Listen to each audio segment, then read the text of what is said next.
Hello everyone, this is Bob and Threadbare, and welcome back to the Human Revolution. Oh, whoops. I was supposed to cut out that little bit of loading time. Oh well. Adam? Yeah, I just spoke to Vera Markovic. You aren't getting any Praxis kits installed? All you said to do was see the doctor. I did that. Yeah. Well, I guess I'm just surprised you didn't take advantage of the account I set up for you. But no matter. Right now I want to know who that corpse is. Head over to the police station and get his neural hub. And Adam, if you can't talk your way in, consider making a strategic retreat. There's gotta be another entrance on the side of the building. Actually, there's 3 of them. But it'll be a few videos before we get to that. Anyway, I got enough beer now, so let's talk to Letitia again. Damn, Captain, you back again?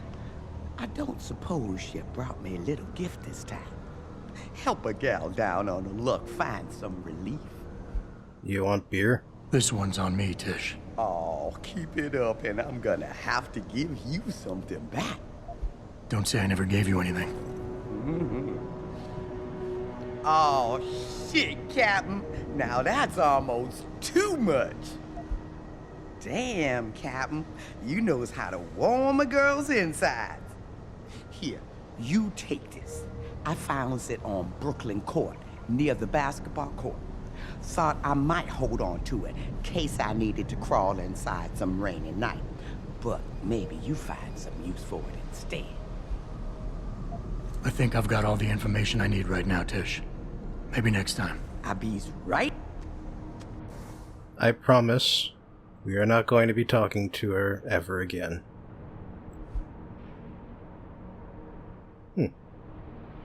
Storage locker code and a security system code. That's actually pretty valuable. Not bad for just scrounging a bunch of beers out of empty storage containers. Anyway, you may have noticed this ladder back here.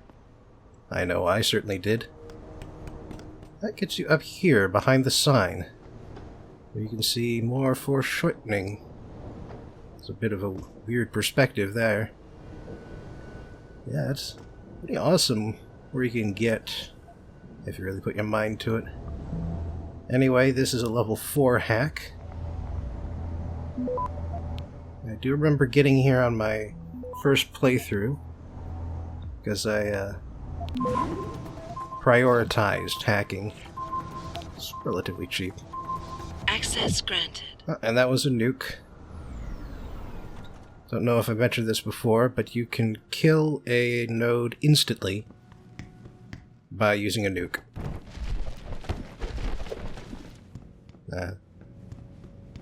Man, I love blowing up those cardboard crates. But yep, this is what you get. We're getting through that code. Through that door. There's nothing else up there. It's just a way up here onto the roof. And, to be perfectly frank, there are a lot of ways up onto this roof. You don't even need to be augmented to get up here. You just need to know where to jump up. Like that spot I was just looking at, that's a way up. Kinda wish you could get up onto that sign there. Yeah, sniper rifle, and... oh, that's interesting. Apparently someone wanted that demonstration to turn into a riot. Only reason it didn't is because the cops ended it early.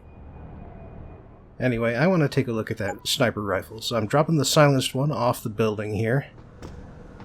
It'll make sense later. Specifically, it'll make sense now. Or, well, hang on, I should probably look at this thing first. I ain't got nothing for you. Check with the man. And keep your hands where I can see them. You hard of hearing or something? I ain't got the goods. He does.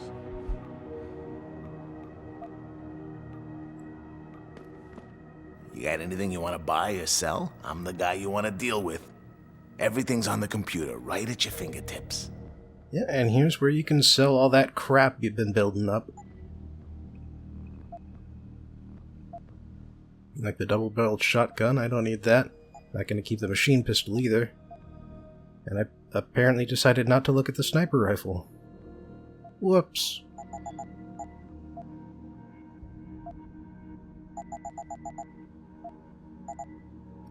But anyway, yeah, the thing about the normal sniper rifle is that it does not take a silencer, obviously, but it does deal more damage, which, after a certain point, hardly even matters anymore.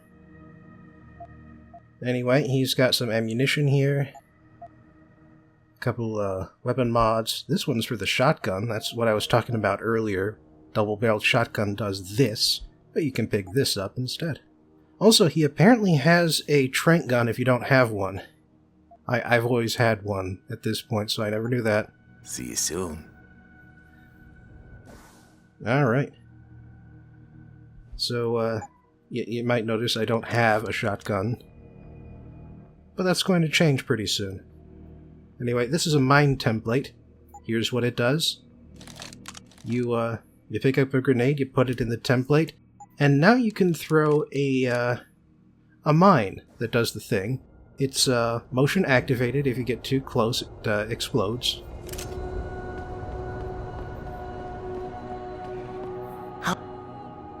It's always kind of awkward how they have to do this to use the menu, to justify the menu.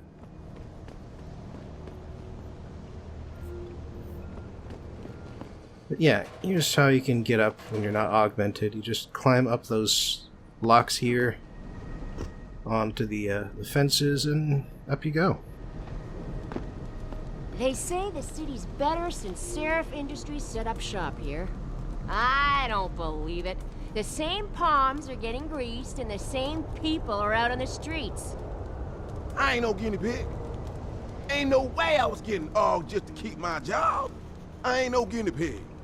Government's experimenting on people without they even know. Making super soldiers, man. Lazarus said so. Take a look. Drink it all in. It ain't pretty, is it? How about something for the karma?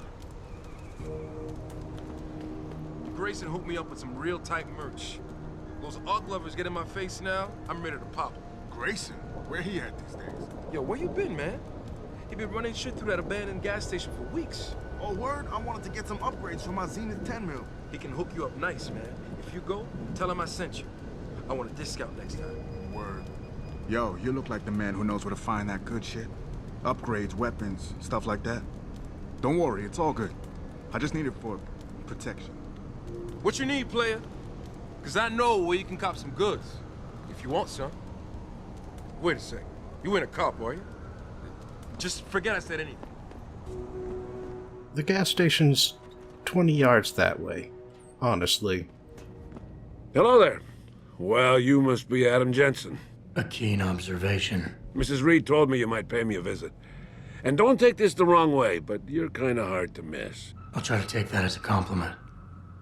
She told me you might have information regarding Megan Reed's case and the attack on Seraph headquarters. Oh boy, what a mess. Total pissing match. We had the feds on our ass, orders from 3 different departments, and pressure from so many lobbyists it felt like being the scrawny new kid in a prison shower. It is a very high-profile case. Mrs. Reed said you thought some procedures were overlooked. You got that right. I mean, you know how it is. Mrs. Reed told me you used to be a cop. There's always cases where you see the lazy officers taking shortcuts. But this was different. Different how? Too much stuff got overlooked. People seemed way too eager to jump to conclusions, and every time I was remotely insistent, I got turned down by ranking officers. People wanted to bury this thing fast. That's never a good sign. Surely you have something more substantial than this. Yeah, well, that's where you come in. I got a couple of leads I could never fully investigate. I started poking around, but these government-type agents just gave me the creeps. I got scared. Months away from retirement, I didn't want to fuck things up. But you obviously have the means to get to the bottom of this. So what have you got? First off, there's a rumor that the order to close the investigation came from higher up, maybe even outside the local department. Anything like that would have passed through Captain Penn. There might be traces of this left on his office computer. Guess I'll have to pay a visit to the local precinct. Well, while you're there, there was an officer assigned to the case, Chet Wagner. He's not what you call a choir boy. And when he suddenly got brought on the case, I got suspicious. Somebody wanted him there. And I'm pretty sure he tampered with some of the evidence. You should talk to him. Find out what he knows. Okay, I'll have a little chat with Officer Wagner. You'll most likely find him in the lobby. He got retrograded from his conduct, and he takes depositions now. He won't budge easily, but I'm pretty sure you can find some dirt on him on his desktop. His office is on the 3rd floor. You might find something there to help loosen up his tongue. Anything else worth looking into? Yeah, when the order came down to close the case, the bulk of the evidence was stashed in a storage locker. Maybe you can find some interesting stuff in there. It's on the alley right next to the station. The code is 4891. But I know an outside agency had access to that locker, so be careful. Thanks for the heads up. It's nothing. And, please, don't bother coming back here with details. Don't get me wrong, I'm glad to help. But the less I know about this case, the better I'll feel. His tie pin is on backwards. How did you get assigned to this case? I didn't push for it, if that's what you mean. To be honest, I didn't want to get involved. Why not? I was an honest cop, Jensen. I always tried to conduct myself in accordance with the law, with procedures, and what I believed was right. Not really the standard MO for a case like this. Why retire from the force only to become a security guard? I mean, it looks like you still love the work. I love the idea of being a cop. Ever since I was a kid, I wanted to join the force. But I just got fed up. It's not like I had imagined it. It's a job. Some people are good at it, while others just don't care. And it shows. This case, the Seraph case, it was just the last drop in a cup already full. You said an outside agency may have tampered with a storage locker. What did you mean by that? Well, I've heard that government agents may have locked up some of the more sensitive evidence in a safe inside the locker. Come on, Chase. What are you not telling me? Damn it! Okay, listen. I snooped around that locker before and found the safe code. But I kinda got caught by one of those guys. He knows I know, Jensen. If I give you the code, they'll know I talked. Call me negative, but I can't think of a nice outcome to that. Alright, and now we finally see what the Casey Aug is all about. It allows you to make special conversational decisions. You analyze their personality type, and based on that, you determine what attitude to project in order to convince them. I mean, the whole alpha, beta, omega thing is mostly pseudoscience, but it's true enough that some people are aggressive, some people are defensive, and some people are cooperative. Come on, Chase. You're the good guy, the honest cop. In a police flick, you'd be the straight arrow. You know deep down you want to do what's right. That safe code could mean a lot. Don't paint me as a hero, Jensen. I'm a regular guy. But you're right, though. I always try to do the right thing. The code is 7196. But do me a favor. Can you at least try to hack the damn thing before punching in the code? If I'm lucky, it'll be enough to throw them off. Alright, well, I figure if I talk to him anymore, he'll be able to just repeat all the stuff he's said already. Ooh, more crates.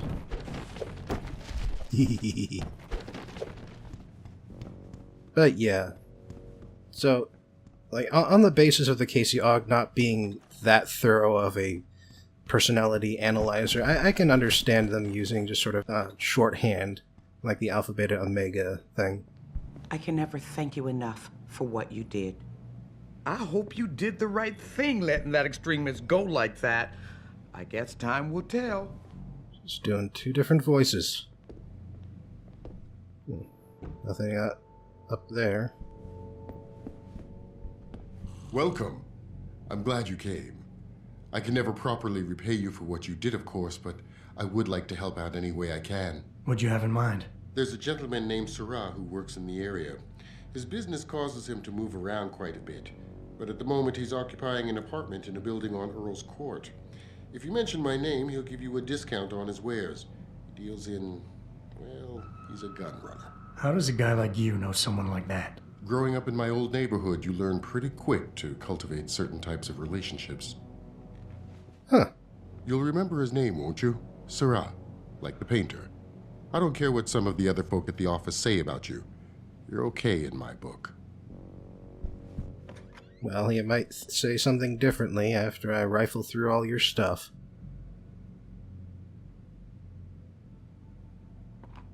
I don't need to see this.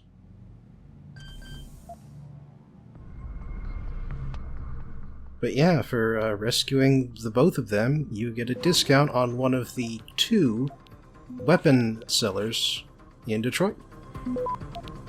That carries forward into future visits to the hub. Access granted. Spoilers, there will be future visits to this hub.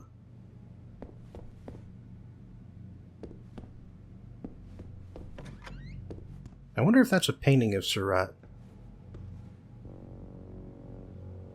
Also, you may notice something missing here from the bathroom. And once again, the fact that this engine cannot handle mirrors strikes again. I've been informed that this isn't actually Unreal.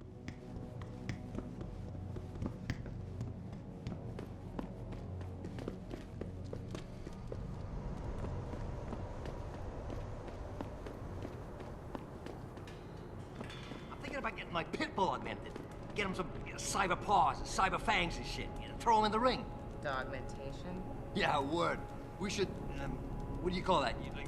Register. Patent. Copyright. Yeah, copyright. Let's copyright that shit. Dogmentation. Yo, we gotta be rich, man. I think that's actually a trademark. You trying to scare me, Skinner? Because you don't. Without them Ogs, you nothing. Nothing. Well, technically. Don't be listening to me and my crew, man. Somebody might think you're a narc. You heard me. Get lost. Before I make you get lost. Ain't it kind of late for someone like you to be using these alleys? Downtown ain't safe for pretty boys.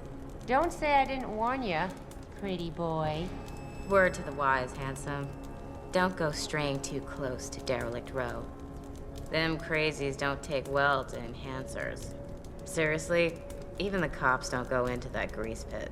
Enhancers is why you hear the word Hanser. Maybe those Purity First nuts have got the right idea. Might be the only way to get the governments off their asses and do something. You ask me? They should outlaw all Skinners, not just regulate them. This city is one big gutter and always will be. You think this is bad? Wait till the UN passes that legislation thing. Detroit is gonna be one giant breadline. That's what I've been saying. David Seraph ain't saved this city. He split it into the haves and have-nots. Yeah, damn right. I've been limping for 10 years. Don't I got the right to get enhanced? No. Even if I did, how the hell am I gonna afford that drug? Neuropupazine. Neuropazine. Whatever. Gotta pay up the ass for that one. I broke my leg 10 years ago and it ain't never really healed. I guess I have to live with it since I'll never be able to buy me an AUG. You got any whiskey on you?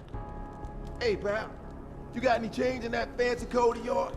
This city is a dump, and David Seraph could go to hell. All right. Well, actually, we've got a couple of different objectives in the building behind this keypad, and there's quite a few ways of getting in there. Or you don't even need to use any augments to get up there. You just need to be a little resourceful. Grab a box, put it on top of this dumpster here, and then climb up into the fire escape. You can even use that light as a stepping stool. Hang on. Whoops. There's the ladder. Whoops. Right, anyway, yeah, this is how you get into the building. But there's other ways. Like you can run across from here by climbing up this particular fire escape. Man, how old are fire escapes anyway? Like these days, buildings, from what I've seen, they get fireproof staircases on the inside of the building. You know, so it's not a security risk like fire escapes are. Ah, hell. You tempted me. Giant bunch of boxes, you tempted me.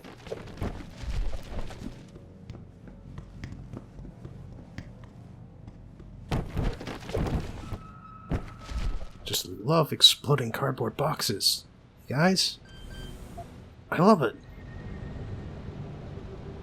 Alright, what do we got to hack here? Sort of a weird twin ladder thing going on.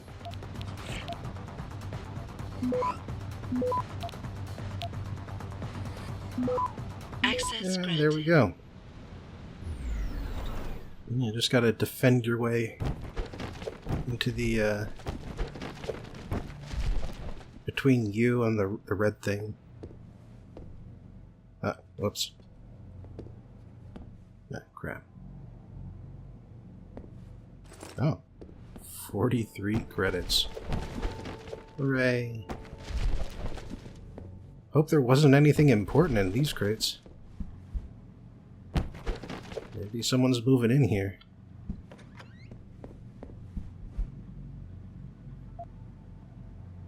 Ah, it's the on-demand channel.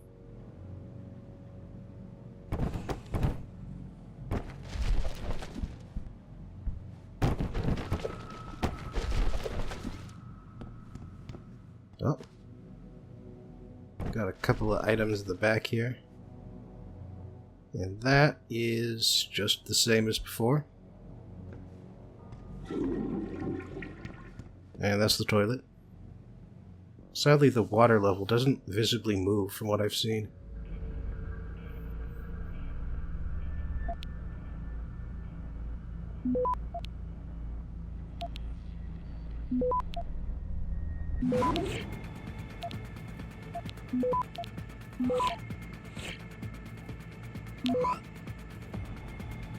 Access granted. Well, that was simple enough. Ian McDougal and Brooke MC12. Probably related. Oh well. Nothing really in there, and I can't open that door.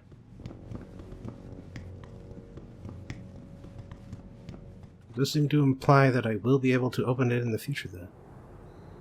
This is a little weird. No. I missed my jumping point. But anyway, there is one other way to get in here, aside from hacking. You can climb over using the tree. That guy's asleep. And for getting back here, you get a couple of little items. And some exploration bonus. Alright. So this is where Tyndall's apartment is.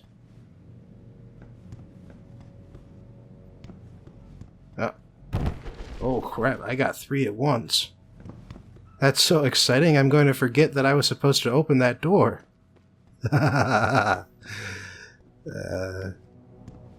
no, seriously, I forgot to open that door. I'm gonna have to be getting back to that in the next video.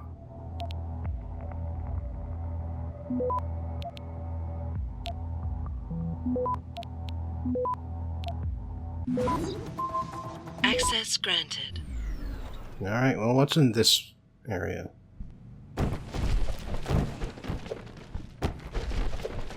More crates, of course.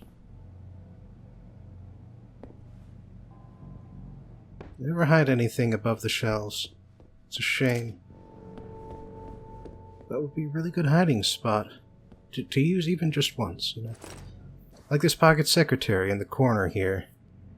The little, book nooks. I think that's a good hiding spot. And it gives you the code for this level 4 hack. Oh. Frag mines. Gotta go nice and slow here. And and disable them one by one. Watch for the glowing bits. Also, word to the wise, but the mines have no IFF. If you throw them, you can set them off if you're not careful. You can pick them back up, which is one big benefit they have over grenades. I mean, the big difference is that you can throw grenades farther than you can throw mines. But mines stick to places, their proximity detection, they've got that going for them. You can pick them up if nobody blows up. And they stack up to 3. They take up 2 squares, but they stack up to 3, which means they are more efficient to carry than grenades, which are 1 in 1 square. So overall, you know, if you have to, make a bunch of mines. Pick up a bunch of mines. Or make a bunch of mines. Either way. Access granted. The security gate's code is 2. So that's another way you can get in. Guessing. Starting from 0, going up 0001, 0002. Anyway, apparently this guy's a secret agent for FEMA or something. Ooh, another 3-fer. How about you? Yeah! Yeah! It's almost enough to make me forget that I still forgot about that one apartment on the lowest floor. And hey, you know, this has a point to it, you know. Lets me know where I've been. Because obviously, if there are cardboard crates around, I haven't been there yet. But yeah, that's a 4. Wanted to get the defenses going on this early. Since this is a level 5, means that the AI is very aggressive and dangerous. Access granted. And all the nodes are hard to capture. You can find the code for that, by the way, later on. But, you know, this is more efficient. Just doing the entire apartment complex first. Painkillers.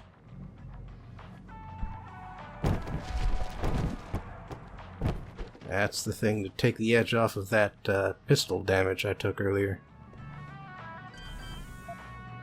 Comparatively, this one is a lot easier to hack.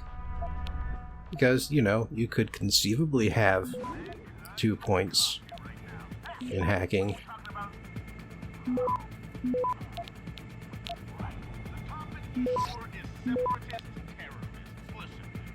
Access granted.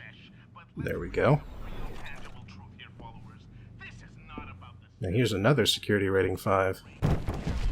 That would get me a lot of experience if I needed it. I got like 30-something praxis I don't need. Come on, I want to look at this drawer. And it's empty. Oh, here's a security rating 1. Login is Doctor.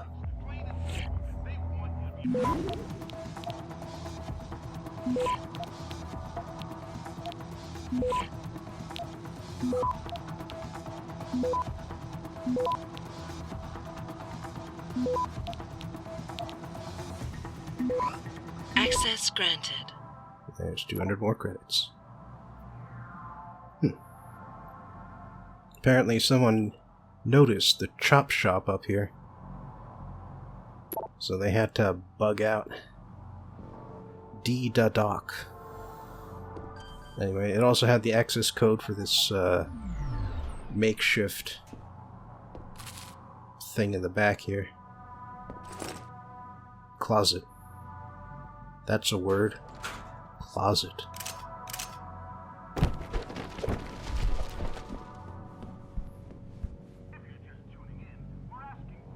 But yeah, this is basically how the gangbangers get their fake limbs. Prosthetic limbs, sorry.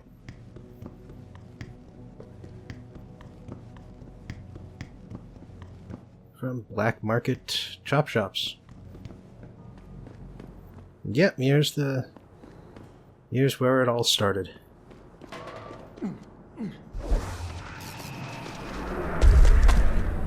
And here's where it's going to end. Let me just get the door here. Ah, damn it. Alright. That's good enough for today.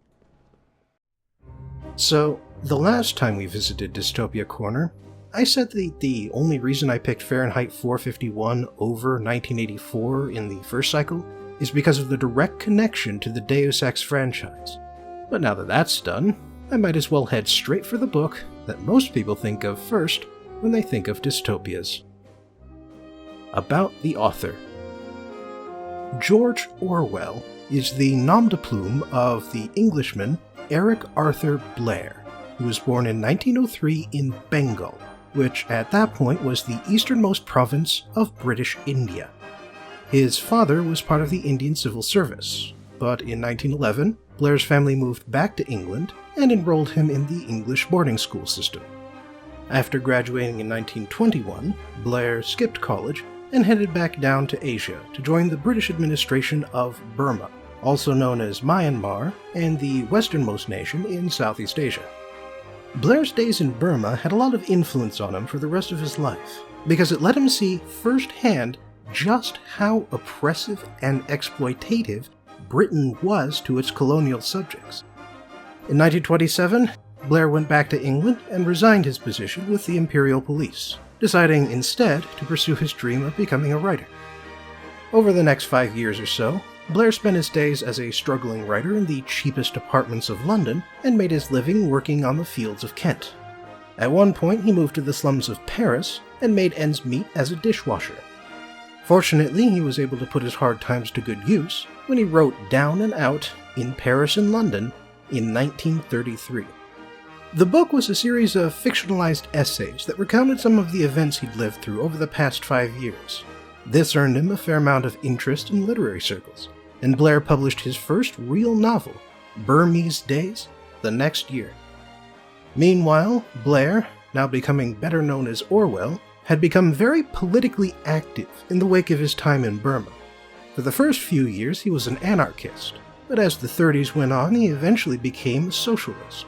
Specifically, not a communist, by the way, which was reasonably common to do at the time. During the Spanish Civil War, he volunteered to fight for the Republican side against the fascist nationalists. However, even though his side was the one supported by the Soviet Union, Orwell soured on communism when he went to Barcelona in 1937 and saw what the communist leadership was doing to smear and suppress their political opposition. He fled back to England soon afterwards. When World War II began, Orwell's lingering wounds from the Spanish Civil War kept him out of the military, and so he became a journalist. In 1945, he published Animal Farm, a paper-thin allegory about the Bolshevik Revolution and the way Russian communists gradually became an even worse version of the very thing they were supposedly fighting against. The book was an instant hit, and its follow-up was an even bigger success. That would be 1984, which got its title from Orwell reversing the last 2 digits of the last year in which he wrote the novel. The implication would be that he's describing not so much the future as the present. I'll get more into that during the analysis. Sadly, Eric Blair didn't live long enough to enjoy his newfound fame. In December of 1947, he was diagnosed with tuberculosis, and in January of 1950, the disease killed him. The story. The real story of 1984 is the story of the society which Orwell describes. As such, the list of events that happens to the protagonist, Winston Smith, is actually quite slim. So I'll just quickly summarize what happens to him. Winston Smith lives in London, Airstrip 1, and he's an outer party member who works in the Ministry of Truth, which is the wing of the government that produces all news and entertainment, but which spends most of its time altering existing works to make sure that they all agree with the current party line. Winston interacts with several of his co-workers, the most notable of which are the inner party member, O'Brien, and a dark-haired girl who wears the red sash of the Junior Anti-Sex League. We also learn that Winston has purchased an old-fashioned diary from an antique shop in the old part of London, and although he's fully aware that he's killing himself by doing so, he commits a thought crime by writing "Down with Big Brother" in the book over and over. Big Brother being the mascot of the party, in case you weren't aware. At one point, Winston heads back down to where the proles live, proles being the name of the vast lower class. He hopes to learn from them what life was like before the revolution that put the party in charge, but to his disappointment, he discovers that all they care about are sports scores and the lottery. He winds up wandering back to the junk shop where he bought his diary, buys a coral paperweight, and spots the dark-haired woman from work following him. And that's basically it for Part 1. In Part 2, the woman passes Winston a secret note that says, "I love you," and the two arrange to meet clandestinely in a field outside of London in order to make love. The woman, Julia, turns out to be a thought criminal herself, although in her case, it's less a matter of politics, and more that she wants to enjoy good food and hot sex, both of which the party discourages. They meet surreptitiously a few more times before Winston eventually rents out the upper floor of the junk shop so that they can enjoy each other's company more often. Later on, O'Brien insinuates to Winston that he's a member of the Brotherhood, the resistance organization that wants to revolt against the government. Winston and Julia go to O'Brien's house and formally dedicate themselves to the cause, and so O'Brien accepts their pledge and gives them a book entitled The Theory and Practice of Oligarchical Collectivism. They have trouble reading it, however, since just after that, their nation, Oceania, switches from being at war with Eurasia to being at war with East Asia, those being the only three nations left in the world. And of course, they have to doctor all of the documents to show that they've always been at war with East Asia. After the big work rush ends, they do get some time to read a couple chapters of the book, but then the thought police show up and arrest them. Turns out O'Brien was an undercover agent, along with the junk store owner. Finally, Part 3 of the novel is an account of Winston's torture, interrogation, and brainwashing at the hands of the Ministry of Love and O'Brien. The last bit of Winston's resistance is his love for Julia, and O'Brien destroys even that by bringing Winston to Room 101. Room 101 is where the Ministry uses your single worst fear against you, which in Winston's case happens to be rats.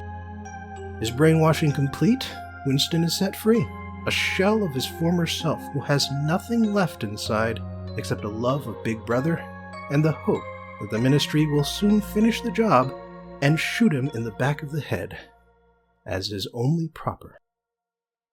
The setting. 1984 is a book in 3 parts, but these parts aren't actually divided based on what's happening in Winston's life, so much as they're divided based on how the story describes the setting. The first part describes the way the setting appears to the people who live in it. The second part explains how the setting came to be and how it's organized on a global scale. And the third part tells us why the world has taken the shape it has.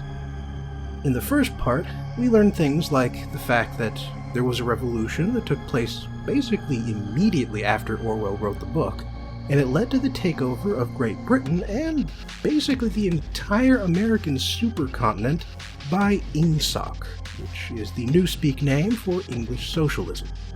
The government uses its complete control over information to destroy old documents that contradict what the party says, and it also uses this control to conceal the steady decline in the standards of living. Newspeak is another means the government is using to control what people can think or say. It's an organized attempt to delete as many words as possible from the English language. Bad and evil, for instance, can be replaced with the word ungood. This ignores the fact that the rules of grammar are really more descriptive than prescriptive, but then this is a novel about totalitarian information control, so let's just go with it. In the second part, most of the setting description happens when they read Oligarchical Collectivism, and 1984 includes 2 complete chapters from this in-universe book. According to this text, there has always been a conflict between the high, the middle, and the low, with the high wanting to maintain the current status quo, and the middle using the low to kill and replace the high whenever the opportunity arises. Some of the low then become middle, and the cycle starts again. However, the rise of mechanization threatened to upturn this balance by improving the lives of everyone and making them all equal, destroying the need for a social hierarchy. So there were a few wars, some consolidation, and then the world coalesced into 3 major powers. Oceania, which consists of all of North and South America, Great Britain, South Africa, and Australia. Eurasia, which is every other nation in Europe, including Russia. And East Asia, which is China, plus Southeast Asia and parts of Central Asia. The rest of the world, including the southern parts of India, the Middle East, and most of Africa, consists of disputed territories that constantly change hands. Each power is too big for either of the other 2 to destroy, and so they've settled into a stalemate where each party is looking for a way to deliver the knockout blow, but none of them are able to find one. But that's okay, since the constant warfare is also a great way to get rid of the surplus goods created by industrialization. And there's no reason to worry about further surpluses, since technological development has ground to a halt courtesy of the totalitarian information control. This information and thought control also explain how the new class of elites is maintaining its power. What makes this generation of high-class leaders different is the fact that they aren't interested in money, or fame, or even in lording it over their lessers. They are interested in power for its own sake, and they're willing to do whatever it takes, give up everything else they might have, to maintain their stranglehold. Ultimately, this includes giving up their individuality and the ownership of their own thoughts. In the third part, O'Brien explains to Winston why they do what they do, why they give such personalized attention to every thought criminal and every rebel, and why they bother breaking their bodies, minds, and spirits, even though they could just shoot the guys and get on with their lives. It's because they don't want any alternative ways of thinking to so much as take root in the population. It's because they want the discordant mania of doublethink to rule every party member's life. And meanwhile, they do just shoot any unruly proles, since the lower class doesn't get an education and doesn't think for itself in any event. Reality exists in physical evidence and in people's minds. And if they can get people's minds to remember reality differently, and if there's no physical evidence to say otherwise, then who's to say that Big Brother, the party mascot, isn't a real person? Who can contradict the idea that an inner party member could fly if everyone who was there agrees it happened, and there's no proof that says otherwise? There's one passage in this part of the book that I think people often take out of context, so allow me to quote the entire lead-up to it. This is O'Brien speaking. "The sex instinct will be eradicated. Procreation will be an annual formality, just like the renewal of a ration card. We shall abolish the orgasm. Our neurologists are at work upon it even now. There will be no loyalty except loyalty toward the party. There will be no love except the love of Big Brother. There will be no laughter except the laugh of triumph over a defeated enemy. There will be no art, no literature, no science. When we are omnipotent, we shall have no more need of science. There will be no distinction between beauty and ugliness. There will be no curiosity, no employment of the process of life. All competing pleasures will be destroyed. But always, do not forget this, Winston, always there will be the intoxication of power, constantly increasing and constantly growing subtler. Always, at every moment, there will be the thrill of victory, the sensation of trampling on an enemy who is helpless. If you want a picture of the future, imagine a boot stamping on a human face forever. The implication of this passage, then, is not that the oppression of the strong over the weak will last forever, but rather that different groups shall forever take pleasure in degrading each other to the point where they ignore all other pleasures and their own degradation. The analysis. So, here's the good news. 1984 is not a future that will ever come to pass. You can't continue circling the drain without ever hitting the bottom. There is a bottom, and that's the point at which internal strife begins tearing nations to shreds. Reaching this point is just as inevitable as the power-hungry tyrants who push their populations to the point of rebellion. At the same time, 1984 also glosses over the racial, religious, ethnic, and other divisions between people that often lead to internal strife, especially when resources are scarce. The idea that class isn't the only thing dividing us tends to be a blind spot for collectivist philosophies in general, at least from what I've noticed. I mean, that's why the author of Invisible Man, Ralph Ellison, gave up on Marxism. The Marxists he worked with cared more about using black people as props for their own goals than for actually helping black communities. The book also manages to combine this myopic interest in class with Orwell's very English understanding of the class system. O'Brien, who is effectively a part of the upper class, enjoys a certain inherent trust and authority given to him by Winston. Even when he's masquerading as a member of the Brotherhood, and even in the dungeons of the Ministry of Love, he's always the man in charge. As for the proles, Winston starts out by thinking that they'll be the heart of any rebellion, since, if nothing else, they constitute 85% of the population. But by the end of the book, they are completely dismissed as having no agency of their own and no desire to improve their lots without having the middle class around to egg them on. But while I must admit that this is true to some extent, it's less to do with political will and more about the fact that you need money to wage a war. Maybe it's to do with modern education, or maybe it's something inherently American. But when I walked into a liquor store a few weeks back, I noticed a man with a long beard and a very shabby coat talking with one of the tellers about our trade imbalance with China. And he wasn't just repeating political talking points either. He was having a thoughtful discussion about what this imbalance means to our foreign relations. And considering that Orwell lived at the bottom rung himself for several years, I have to imagine that his description of the proles is a deliberate exaggeration, a simplification made for effect rather than for accuracy. And that brings me to why it doesn't matter that 1984 won't happen. Because it's not supposed to be a prediction. It's a setting that combines the Soviet Union in the 1930s, England in the 1940s, and a collectivist authoritarian nightmare. The government keeps itself in order thanks to constant and, frankly, unsustainable purges. Rockets are constantly falling on London, and everything is rationed, just like the UK during World War II, but with everything constantly getting worse instead of eventually getting better. And it's a collectivist nightmare because the ruling party has given up its individuality in exchange for power.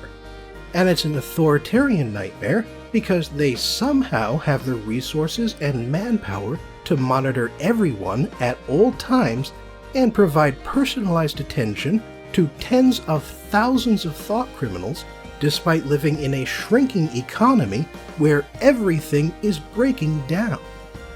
So, 1984 is not a future that will exist, but that doesn't stop it from reflecting on the present that created it, nor on the human foibles that allow the book to resonate even today.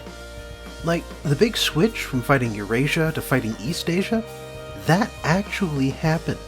Orwell was describing the transition from fighting Germany in World War II to fighting the Soviet Union in the Cold War. And doublethink, the concept of holding two incompatible thoughts in your head and believing both to be true simultaneously. That's a real thing, although the scientific term for it is cognitive dissonance. It's what happens when reality doesn't meet our expectations, and so we change our understanding of reality in order to avoid changing our expectations. This function of our brains does have a constructive use. It helps us persist towards our goals, even in the face of stiff opposition. But then it also has an unconstructive use, by allowing people to withdraw from reality, even in the face of evidence that proves that their reality has no basis in fact. I could keep going all day about this book, but I'm out of time. Instead, I'll offer 2 recommendations for further viewing and reading. The first is for the movie adaptation of 1984, which was filmed in England in 1984, and often on the same days recounted in the book. It's also a very good adaptation, which captured the hopeless tone of the original book. My second recommendation is the book Gang of One, a memoir written by Fan Shen, who grew up right in the middle of China's Cultural Revolution and Great Leap Forward. Gang of One offers some powerful insight into what it's really like to live under a communist, authoritarian regime, and how you can actually survive under it, even when you're a thought criminal. And it has a happier ending than 1984, since Shen defected to America after China began its rapprochement with the West, and he is currently an English professor at one of the colleges I went to. Thanks for joining me again in Dystopia Corner, and I hope you'll join me next time when we fight for the users.